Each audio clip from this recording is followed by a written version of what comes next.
कल मैं होली के लिए अपने घर निकल जाऊंगा। तुम्हें आज का ही दिन मिला था ये सब करने के लिए? आज नहीं तो कब करते? तू आज यहाँ पर है, इसीलिए तो ये प्लान बनाया। अरे यार, तुम लोग चकना नहीं लेकर आए क्या? एक तो इतनी मुश्किल से हॉस्टल में पार्टी करने को मिली है, वो भी ऐसी आधी अधूरी। अरे यार, कुछ तो लेकर आना चाहिए था। ना नमकीन है ना सींगदाना। बेटा, वो चाहिए तो तुझे कैंटीन से ही लेकर आना पड़ेगा, और कैंटीन की चाबी मोहन के कमरे में मिलेगी। तो तू मोहन के कमरे में जा, चाबी ले और कैंटीन से जो चाहिए वो ले आ। मेरा काम दारू का जुगाड़ करने का था, तो मैंने कर दिया। अच्छा ठीक है, जाता हूँ मैं, लेकिन मेरे आने से पहले तुम में से कोई भी और नहीं पिएगा। अरे हाँ भाई हाँ, नहीं पिएगा तेरे आने से पहले कोई। अमन चकना लेने के लिए दबे पांव अपने रूम से निकलकर नीचे रसोइये के कमरे की तरफ जाता है। वो धीरे से कमरे का दरवाजा खोलता है और घुटनों के बल चलता हुआ उसके बिस्तर की तरफ पहुंचता है। बगल में रखी टेबल पर वो हाथ मारकर देखता है, मगर उसे वहां चाबी नहीं मिलती। अरे यार, कहाँ रखी है इसने चाबी? अगर इसने चाबी अपने तकिए या बिस्तर के नीचे रखी होगी ना, तब तो मिल जाएगी मुझे। और अगर अब बिना चकना लिए ऊपर गया तो वो लोग मेरा मजाक उड़ाएंगे। वैसे तो ये गहरी नींद में सो रहा है, कोशिश करता हूँ तकिए के नीचे देखने की। अमन धीरे से अपने हाथ से तकिए के नीचे चाबी ढूंढने की कोशिश करता है, मगर तभी उसे बिस्तर पर कुछ गीला गीला महसूस होता है। अचानक उसे एक बहुत ही अजीब सी गंध आती है। जैसे ही वो अपने हाथ को देखता है, उसके पूरे हाथ पर खून सना हुआ था। ये देखकर वो बुरी तरह घबरा जाता है और पूरे बिस्तर पर हाथ लगाकर देखता है। बिस्तर पूरा खून से भरा हुआ था। वो मोहन को उठाने की कोशिश करता है, मगर मोहन का शरीर बिल्कुल बेजान वहां पड़ा था और पूरी तरह खून से लथपथ था। इससे पहले कि अमन चिल्लाकर लोगों को वहां इकट्ठा कर पाता, मोहन का बेजान शरीर अचानक अकड़ने लगा। अमन घबराकर अपने कदम पीछे लेने लगा। तभी अचानक उस मुर्दा ने अमन का हाथ कसकर पकड़ लिया और उसके सामने खड़ा हो गया। डर के मारे अमन का पूरा शरीर पसीने से भीग गया और एक तेज चीख के साथ अमन उसी समय बेहोश होकर वहीं गिर पड़ा और उसी क्षण पूरे हॉस्टल में अंधेरा छा गया। अमन की चीख सुनकर सब लोग नीचे की तरफ दौड़े, मगर वहां ना तो अमन था और ना ही मोहन। लेकिन मोहन के बिस्तर और कमरे के फर्श पर हर जगह खून ही खून फैला हुआ था। अमन कहाँ है? कहीं उसे कुछ हो तो नहीं गया? वो यहीं पर आया था क्या? वो यहाँ पर आया था? लेकिन इतनी रात को वो यहाँ करने क्या आया था? पता नहीं यहाँ क्या हुआ है। मुझे अभी के अभी पुलिस को कॉल करना होगा। उस कमरे का हाल और मोहन व अमन के गायब होने की खबर हॉस्टल के सभी स्टूडेंट्स में फैल चुकी थी। टीचर्स ने सभी को वहां से हटाकर अपने अपने कमरों में भेज दिया। कुछ देर बाद पुलिस वहां पहुंची, मगर जैसे ही उन्होंने मोहन के कमरे का दरवाजा खोला तो टीचर हर्षित और मोहित की आंखें फटी की फटी रह गईं, क्योंकि जो कमरा कुछ देर पहले तक खून से लथपथ था, अब वहां खून का एक नामो निशान भी नहीं था। कमरे को देखकर ऐसा लग रहा था जैसे वहां कभी कुछ हुआ ही ना हो। पागल समझ रखा है हमें। यहाँ तो कुछ भी नहीं है। टाइम खराब करने के लिए बुलाया हमें। नहीं सर, अभी थोड़ी देर पहले यहाँ पूरे कमरे में खून फैला हुआ था। हमारे हॉस्टल का स्टूडेंट अमन और इस कमरे में रहने वाला हमारा रसोइया मोहन दोनों गायब है। थोड़ी देर पहले हम सबने अमन के चीखने की आवाज भी सुनी थी। हाँ सर, हर्षित बिल्कुल ठीक कह रहा है। पता नहीं अमन और मोहन कहाँ है। आप प्लीज जांच कराइए। बड़ा ही अजीब मामला है। खैर, हम उन दोनों को ढूंढने की कोशिश करते हैं, और जब तक खतरा टल नहीं जाता तब तक मेरे 2 हवलदार यहाँ पहरा देंगे। और हाँ, जब तक हमें अमन और मोहन मिल नहीं जाते और ये पता नहीं चल जाता कि इस सब के पीछे किसका हाथ है, तब तक कोई भी इस हॉस्टल से बाहर नहीं जाएगा। ना कोई टीचर, ना स्टाफ और ना ही कोई स्टूडेंट। ठीक है सर, हम किसी को यहाँ से नहीं जाने देंगे, लेकिन प्लीज आप सबकी सुरक्षा का ध्यान रखिए। ठीक है।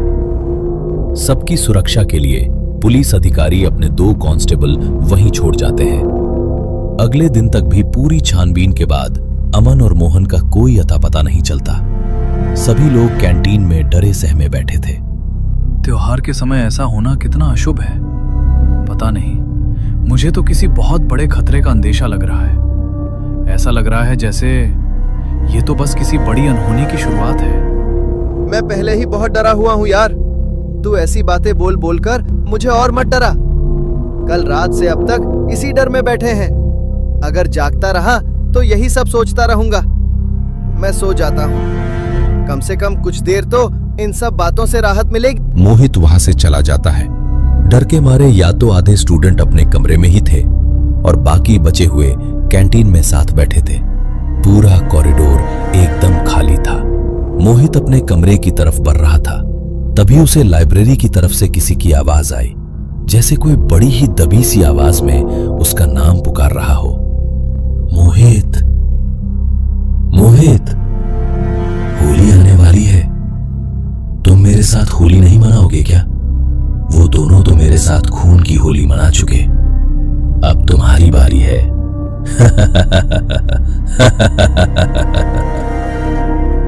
क्या? कौन है यार? देखो, जो भी है, मेरे साथ ये मजाक करना बंद करो। मैं पहले ही बहुत डरा हुआ हूँ। प्लीज, जो भी है, सामने आओ। मैं तो तुम्हारे सामने ही हूँ, लेकिन शायद तुम मुझे देख नहीं पा रहे। मगर कोई बात नहीं, तुम्हें मुझे देखने की जरूरत भी नहीं है। तुम्हें तो बस मेरे साथ वो खून की होली खेलनी है। उसके बाद तुम भी वहीं पहुंच जाओगे जहां पर मैंने उन दोनों को पहुंचाया है। अचानक पूरे कॉरिडोर में अंधेरा छा गया। बाहर के रोशनदान से बस आसमान में चमक रहे चांद की रोशनी अंदर पड़ रही थी और उसी रोशनी में एक बड़ी ही भयानक परछाई मोहित की तरफ बढ़ती हुई आ रही थी। मोहित वहां से भागने के लिए अपने कदम पीछे की तरफ करने लगा, मगर तभी सीढ़ियों से उसका पैर टकराया और वो वहीं गिर पड़ा। वो परछाई धीरे धीरे उसके और पास आने लगी। देखो, प्लीज प्लीज मुझे यहाँ से जाने दो। मैंने तुम्हारा क्या बिगाड़ा है? अरे, मैं तो जानता भी नहीं हूँ कि आखिर तुम हो कौन। प्लीज मुझे छोड़ दो।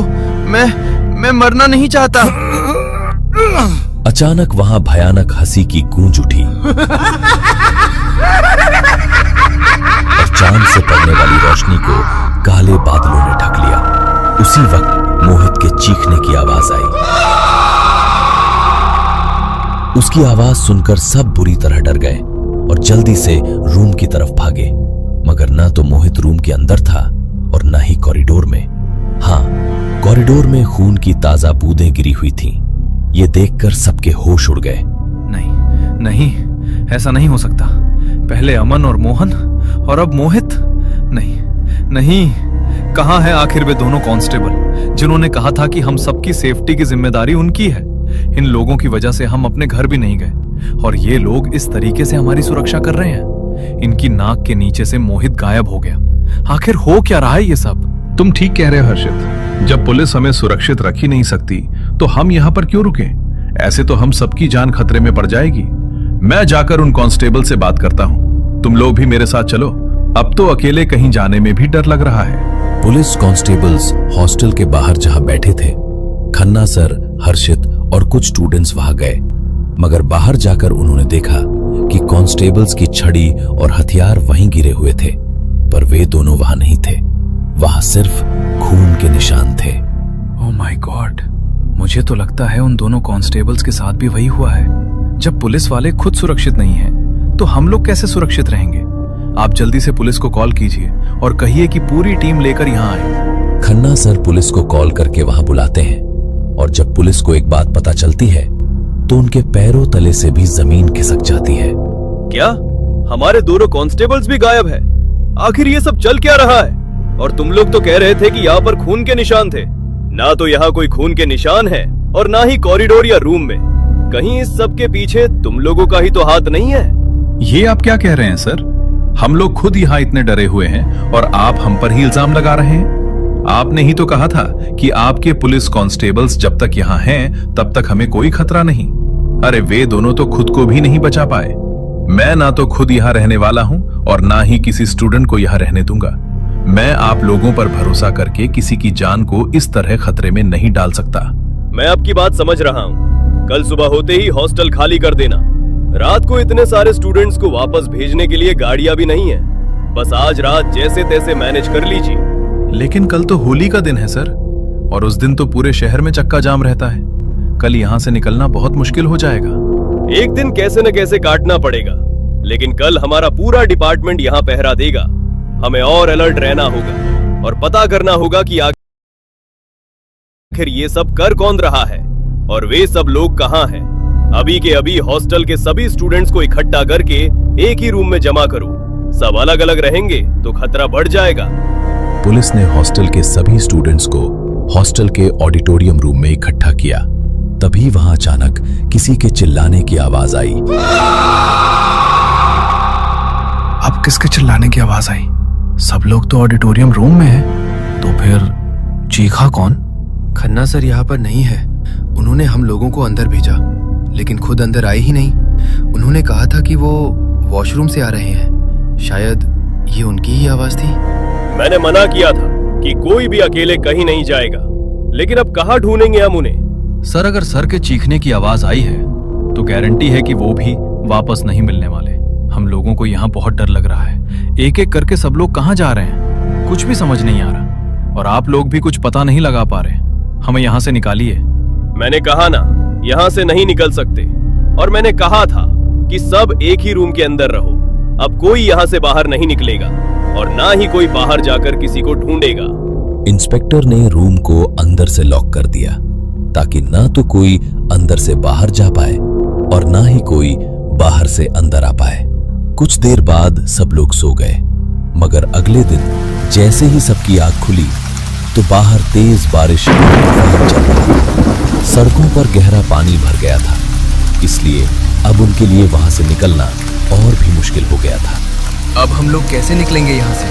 आपने रात को निकलने नहीं दिया, कहा था कि सुबह चले जाना। और अब एक तो पहले ही होली का दिन है और ऊपर से ये बारिश और तूफान। अब भला इस तूफान के लिए मैं क्या कर सकता हूँ?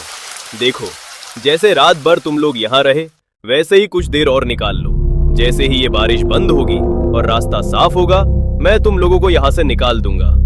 सब लोग बारिश रुकने का इंतजार कर रहे थे, मगर बारिश रुकने का नाम ही नहीं ले रही थी। रात के 8 बजे तक भी लगातार बारिश होती रही। हर्षित ऑडिटोरियम की खिड़की पर खड़ा था। होली का दिन था तो आज पूर्णिमा थी, मगर बारिश और तूफान की वजह से चांद बादलों के पीछे ढका हुआ था। रात के लगभग 12 बजे रहे थे। हर्षित का मन बेचैन हो रहा था, इसलिए वो ऑडिटोरियम की खिड़की पर जाकर खड़ा हो गया। तभी अचानक बिजली कड़की और उसका ध्यान बाहर गया। उसने देखा कि कोई आदमी हॉस्टल के पीछे की बेसमेंट की तरफ जा रहा है और उसके कपड़े खून से सने हुए हैं। वो घबराते हुए तेजी से दौड़कर इंस्पेक्टर के पास आया। सर उठिए। मैंने अभी किसी आदमी को बेसमेंट की तरफ जाते हुए देखा है। उसने बेसमेंट का दरवाजा खोला है। जबकि हैरत की बात तो ये है कि हमारे कॉलेज की ये बेसमेंट तो पिछले 20 साल से बंद है। इसे आखिरी बार 20 साल पहले खोला गया था। उसके बाद से उस पर ताला लगा है। और अगर हम सब यहाँ हैं, तो बेसमेंट का ताला खोला किसने? अब ये तो वहां जाकर ही पता लगेगा। चलो, लेकिन सब लोग जरा सावधान रहना। इंस्पेक्टर अपनी पूरी टीम और कुछ स्टूडेंट्स को लेकर बेसमेंट के बाहर पहुंचा। उसने देखा कि सच में वहां का ताला खुला हुआ है और अंदर से कुछ अजीबोगरीब आवाजें आ रही हैं। नीचे से हल्की हल्की रोशनी भी चमक रही थी। वे लोग दबे पांव धीरे धीरे नीचे की तरफ उतरने लगे, मगर उन्होंने अपनी आंखों के सामने जो देखा, उसे देखकर उनके पैरों तले जमीन खिसक गई। वहां एक काला यज्ञ चल रहा था और उसे करने वाला कोई और नहीं बल्कि खन्ना सर ही थे। उन्होंने अमन, मोहित, मोहन और दोनों कांस्टेबल्स को जख्मी हालत में एक काले कपड़े पर लिटाया हुआ था। ये सब देखकर सबके होश उड़ गए और उन्हें वहां देखकर खन्ना सर बौखला उठे। इसका मतलब इस सब के पीछे तू था। अब तो तू पकड़ा गया। बता, ये सब क्या कर रहा था तू? सुनो हर्षित, तुम अपने दोस्तों के साथ इन लोगों को यहाँ से ले जाओ। इनकी हालत ठीक नहीं है। मेरे दोनों कांस्टेबल्स को भी अपने साथ ले जाओ। खबरदार, अगर इन लोगों को छूने की कोशिश भी की तो सबको मार डालूंगा मैं।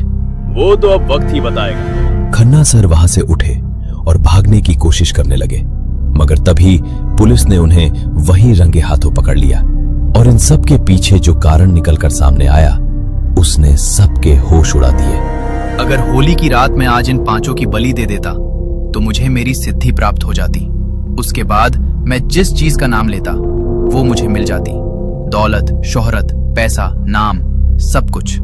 मगर तुम लोगों ने मेरा खेल खराब कर दिया। मैं तुम में से किसी को भी जिंदा नहीं छोड़ूंगा। पागल हो गया है तू? ले जाओ इसे यहाँ से कांस्टेबल। पुलिस ने खन्ना सर को गिरफ्तार कर लिया। बाकी सभी को अस्पताल में भर्ती कराया गया।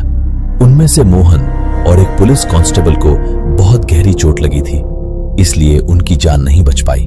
मगर हर्षित की सतर्कता की वजह से उसके दोनों दोस्त और एक कांस्टेबल की जान बच गई।